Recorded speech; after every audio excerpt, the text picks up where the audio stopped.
bienvenue au balado des curieux. Je m'appelle Wadi de l'école Cardinal Léger. Nous allons aujourd'hui parler des étoiles. Méniane, peux-tu nous dire combien y a-t-il de durée d'étoiles? Les étoiles qui sont plus massives ont une vie de quelques millions d'années seulement, car ces étoiles ont une lourde masse. Plus la masse est lourde, plus d'énergie va être plus rapidement libérée. C'est l'inverse pour les moins massifs. Les moins massifs ont une vie plus longue que celle des étoiles plus massives. Ils ont une vie qui dure 50 milliards d'années, car elles sont plus petits, la masse va être plus légère. Ça veut dire que moins d'énergie va être libérée. Une étoile qui est comme le Soleil a une vie de 10 milliards d'années. Waouh, mais Malia, tu peux nous dire combien y a-t-il de types d'étoiles? Il existe plusieurs types d'étoiles classées selon leur taille, leur couleur, leur température et leur puissance lumineuse.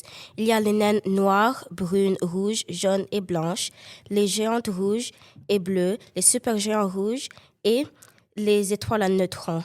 Les naines rouges sont les étoiles les plus froides et les géantes bleues sont les étoiles les plus chaudes. Saviez-vous que notre Soleil est une naine jaune vieille de 4,5 milliards d'années? Merci pour les informations. Mais Anne, quelle est la mort des étoiles?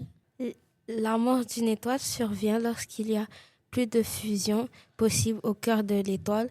La majorité des étoiles refroidissent alors tranquillement jusqu'à devenir ce qu'on appelle des naines blanches.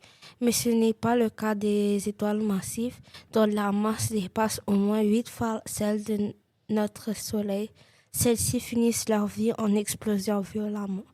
Les supernovas ne sont pas des phénomènes très fréquents. Merci. Et pour finir, Emna, c'est quoi les étoiles filantes?